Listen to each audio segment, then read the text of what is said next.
안녕하세요. 제잘제잘 하늘학교의 박현영입니다.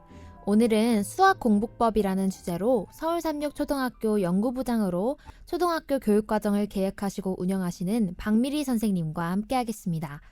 선생님, 초등학교 때부터 공부를 많이 했었어야 했나 봐요. 초등학생은 노는 것처럼 보였는데 나름 바쁘겠어요. 선생님과 이야기를 나누다 보니 공부 방법들이 정말 다양해요. 제가 소개해드리는 방법들을 다 할 수는 없어요. 모든 것들을 다 하려고 한다면 초등학생들이 해야 할 공부량이 정말 많을 거예요. 전 다만 부모님들에게 효과적인 공부법들을 소개해드리는 것인데요. 아무리 다른 아이들에게 효과적인 방법이라도 우리 아이에게 맞지 않는다면 과감히 정리하셔야 합니다. 그래서 제가 첫날 부모님과 자녀들의 모습을 먼저 확인하고 파악해야 한다고 말씀드린 거랍니다.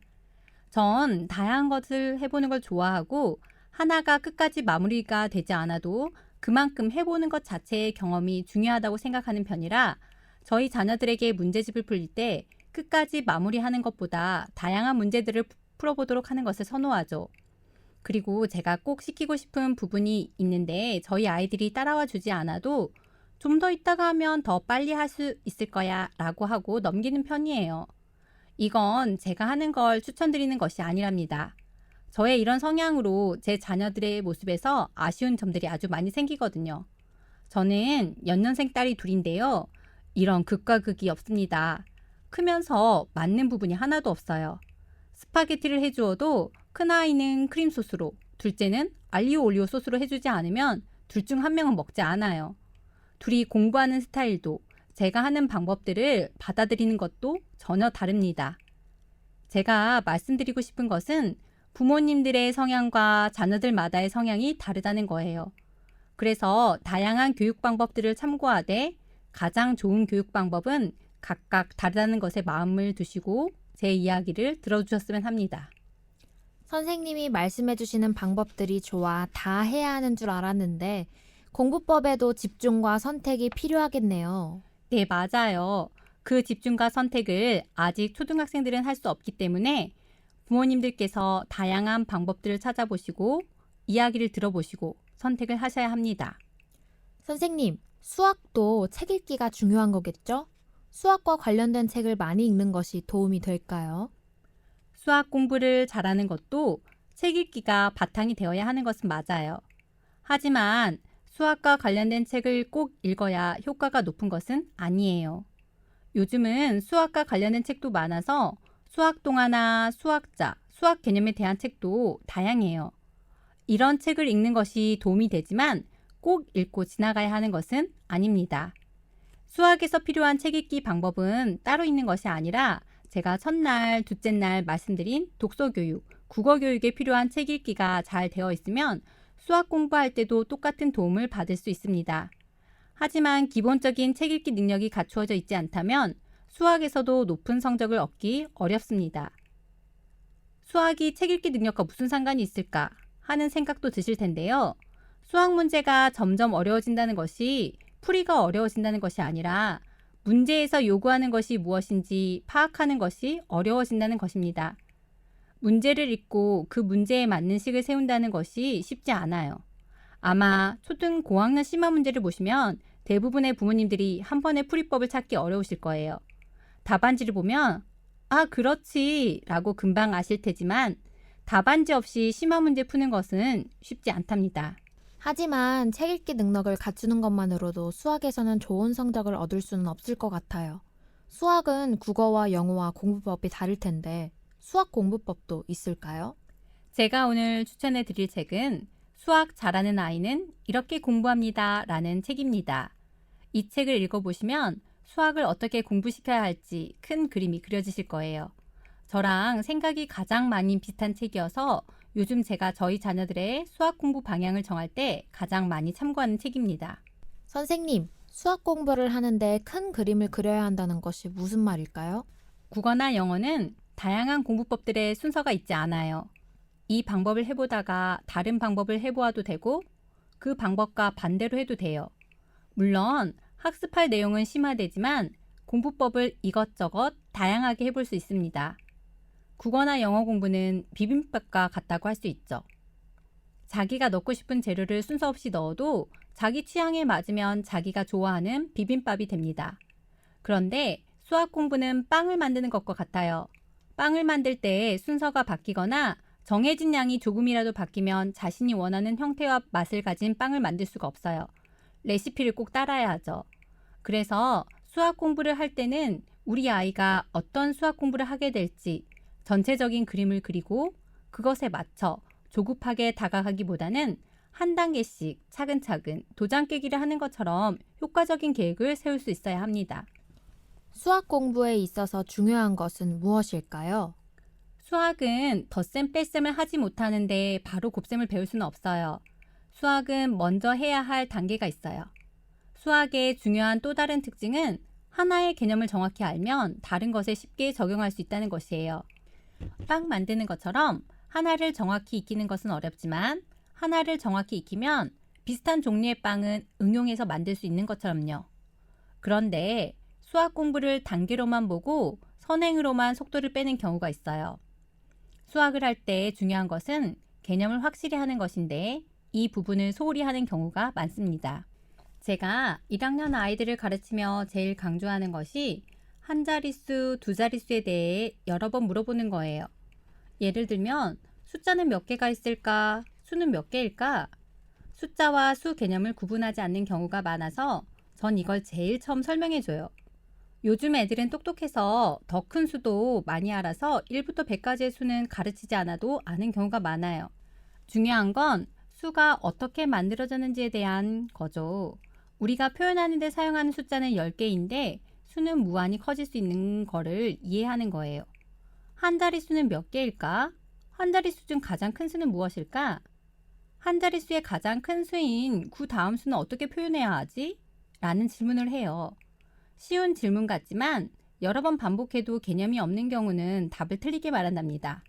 이 설명이 십진법에 대한 거죠. 그리고 이 개념을 시간으로 확장시키면 12진법. 그리고 말해주죠. 얘들아, 컴퓨터는 0과 1밖에 모른대. 똑똑한 컴퓨터가 0과 1밖에 모른다면 의아해해요. 그런데 0과 1로 수를 표현하는 것을 살짝 설명해주면 어렵다는 것을 알죠. 이 설명을 해주면 정말 많을 때 5명 정도 이해해요. 그래서 전 1학년 애들한테 생각할 거리를 자꾸 던지죠.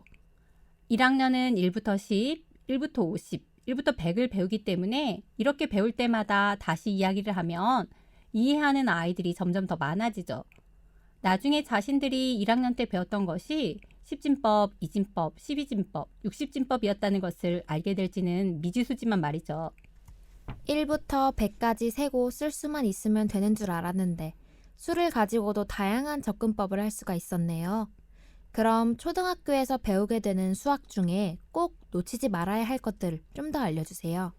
1학년은 수 개념, 받아올림이 있는 덧셈과 받아내림이 있는 뺄셈, 2학년은 곱셈의 개념과 구구단, 3학년은 나눗셈과 곱셈의 학장, 분수, 소수 개념, 4학년은 삼각형, 사각형과 같은 다각형, 분수, 소수의 덧셈과 뺄셈, 5학년은 혼합계산, 약수와 배수, 약분과 통분, 다각형의 둘레와 넓이, 분수, 소수의 곱셈, 어림, 합동과 대칭, 평균과 가능성, 6학년은 원의 넓이, 입체도형, 입체도형의 부피와 건널비, 비와 비율, 비례식, 분수, 소수의 나눗셈. 꼭 이해를 하고 지나갔으면 하는 개념이지만 개념을 이해하는 경우는 많지 않아요. 개념을 이해하기 위해서는 선생님이나 부모님의 도움이 필요하답니다. 개념을 이해하지 못했다고 할지라도 제가 꼭 알고 지나가야 한다고 하는 부분은 그 학년에서 놓치지 않고 계산법, 공식, 용어라도 익히고 지나가야 수학 공부에 흥미를 잃지 않을 수 있어요. 선생님 설명을 들으니 5학년부터 공부해야 할 수학 개념의 양이 많아지는 것 같아요. 제가 초등학교 전체 교육과정을 볼 때 다 중요하지만 꼭 놓치면 안 되는 학년이 3학년과 5학년이에요. 3학년 때 배우는 것들이 곱셈, 나눗셈, 분수, 소수의 기본 개념이죠. 이 개념들은 5학년 때 배우게 될 중요한 개념들의 밑바탕이 되죠. 제가 설명드린 것처럼 5학년에는 정말 중요한 개념들이 많아요. 3학년 때 정확한 개념을 이해한 것이 아니라 계산법만 익히면 5학년 수학도 연산으로만 공부하게 돼요. 하지만 5학년 때 배우는 개념들은 매우 중요한 부분입니다. 개념을 정확히 이해해야 확장시켜 6학년 수학도 중학교 수학도 할 수 있어요. 중학교 1학년 1학기 때 배우는 개념이 5학년과 같아요. 차이점은 5학년은 자연수 범위에서만 계산을 한다면 중학교는 정수까지 계산이 확장된다는 거죠. 제가 학생들을 가르쳐보면 3학년 심화 문제 유형이 5학년 문제집에 나오고 5학년 심화 문제 유형이 중1 문제집에 똑같이 나오더라고요. 그래서 3학년 때부터 기초를 쌓아놓지 않으면 수학이 더 어려워지게 됩니다. 중학교 교육과정은 1학기는 대수 파트가, 2학기는 기하 파트가 나오고 고1 때는 또 중학교 교육과정과 연결된 부분을 공부하게 됩니다. 초등학교의 수학 개념들이 적어도 중학교 고1 과정까지 개념들을 이해시키는 기초가 될 수 있습니다. 아, 수학 교육 과정을 전체적으로 알면 도움이 정말 많이 되겠어요. 중요한 부분을 꼭 놓치지 않고 이해하고 다음 단계로 넘어가야 할 것 같습니다. 초등학교 수학 공부는 연산을 많이 했던 것 같은데 초등학교 때 연산이 제일 중요할까요? 보통 수학은 연산이 가장 중요하다고 생각하세요. 그래서 빨리빨리 선행을 시키시며 다음 학년에서 할 계산을 하면 수학을 잘한다고 여기세요. 하지만 연산은 수학이 아니에요. 제가 아이들에게도 강조하는 것이 수학은 계산이 중요한 것이 아니라 미로에서 길을 찾는 것과 같다라고요. 다양한 길 중에서 가장 빠른 길을 찾을 수 있는 것을 판단하는 것. 가장 빠른 길이 아니더라도 미로를 빠져나갈 수 있는 방법을 찾아내는 것이라고요. 그래서 계산법을 외우지 말고 식을 외우지 말고 문제에서 요구하는 상황을 파악하고 개념을 여러 가지 방법으로 설명할 수 있어야 한다고요. 그런데 아이들은 보통 문제를 먼저 풀고 제가 해주는 개념 설명을 듣지 않죠.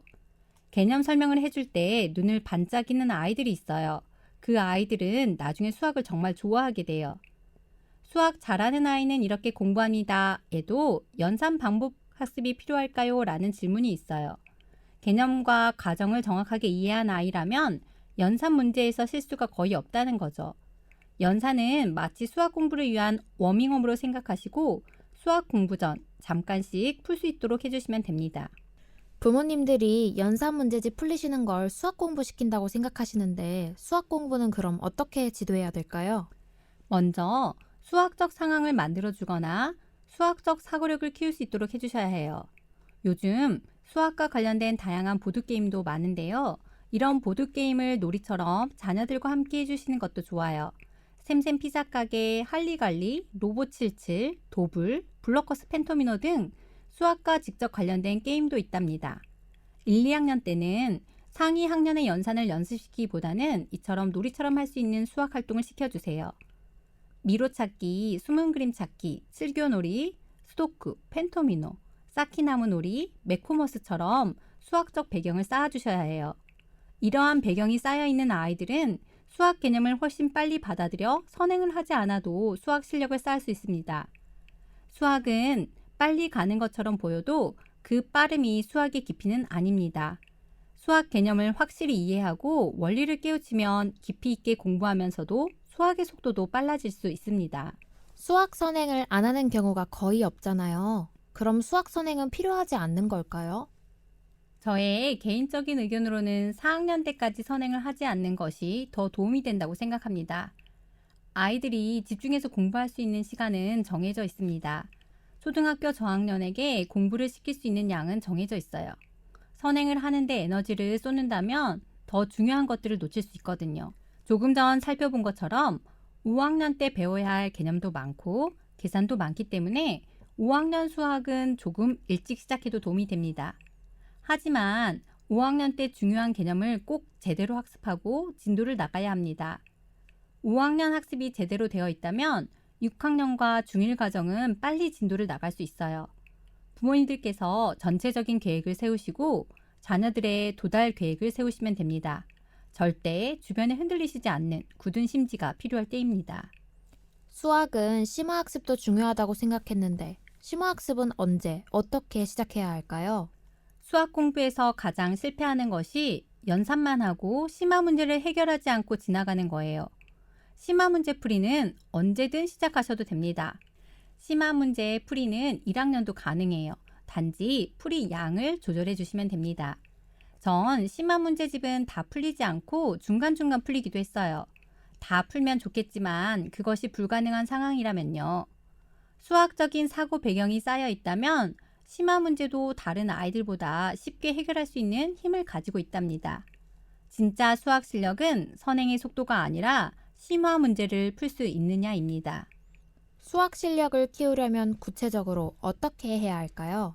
고학년이 되면 수학 문제를 풀기 위해 오랜 시간 앉아있는 연습도 필요합니다.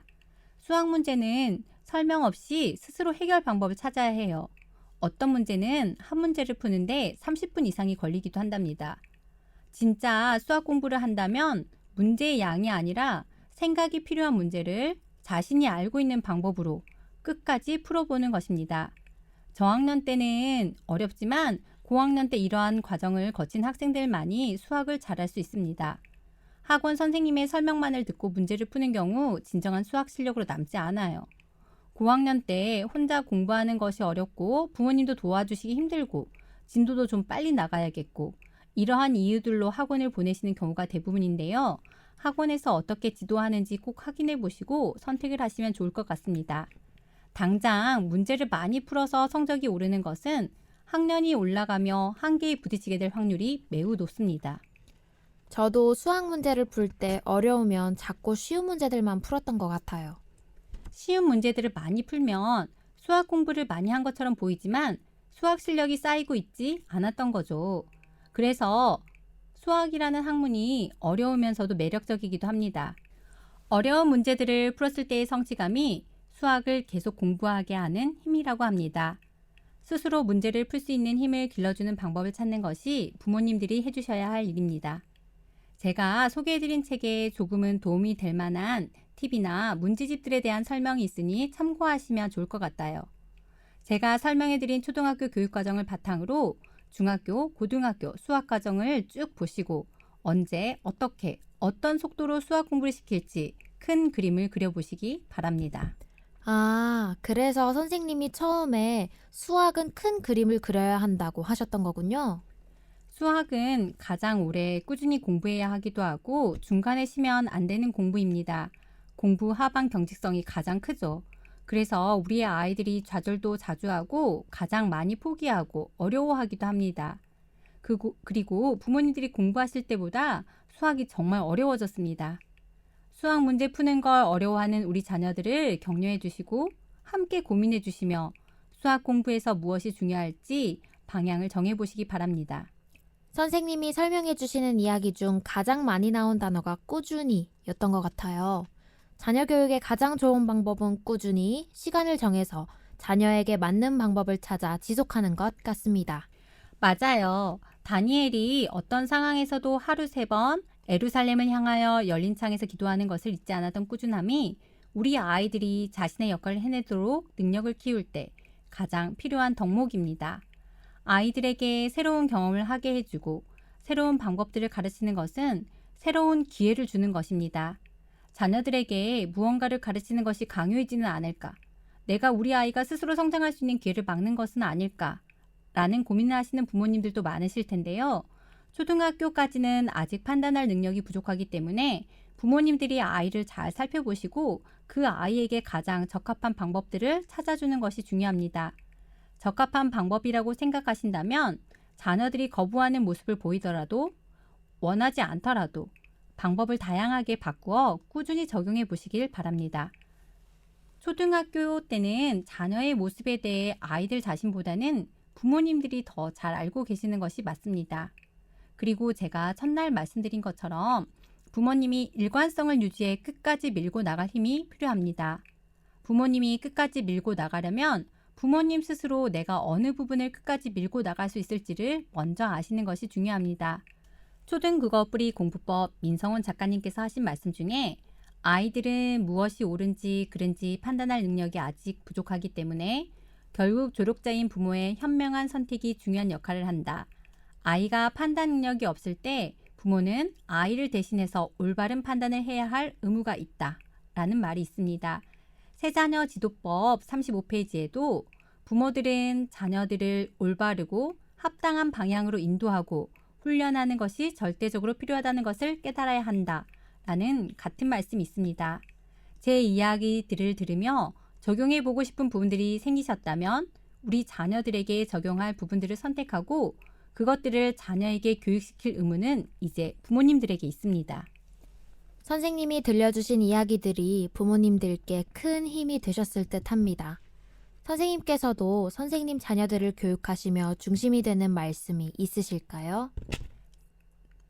잠언 16장 9절을 보면 사람이 마음으로 자기의 길을 계획할지라도 그의 걸음을 인도하시는 이는 여호와시니라 라는 말이 있습니다. 부모로서 우리가 해야 할 일은 자녀들을 위해 하나님께 드리는 기도가 가장 먼저이겠죠. 부모와 교사와 학생에게 보내는 겉면 104페이지에 보면 아버지와 어머니는 연합하여 기도하는 마음으로 그들의 자녀들을 옳게 인도할 중대한 책임을 져야 한다고 기록되어 있습니다. 영국의 종교개혁자 존 낙스는 기도하는 한 사람이 기도하지 않는 한 민족보다 강하다고 했습니다. 기도의 힘을 굳게 믿으며 하나님의 뜻을 찾고 아이를 위한 바른 선택을 하는 그리스도인 부모, 우리가 꿈꾸는 가장 이상적인 부모님의 모습이겠죠. 우리가 어떤 길을 선택하든 그 길을 인도하시는 분은 하나님이시기 때문에 우리 자녀들을 위한 교육 방향에서 저의 이야기들은 단지 가는 길일 뿐입니다. 우리의 자녀들이 하나님 안에서 어떤 일을 할 수 있을지 그려보시고 하나님이 인도하심을 기억하시기 바랍니다. 앞으로 우리의 아이들이 교회 안에서 신앙을 바로 세우고 세상에서도 빛이 되어 자신의 능력을 발휘할 수 있도록 초등학교 시절 동안의 교육 방향을 정하는데 제 이야기가 도움이 되셨기를 바랍니다. 감사합니다.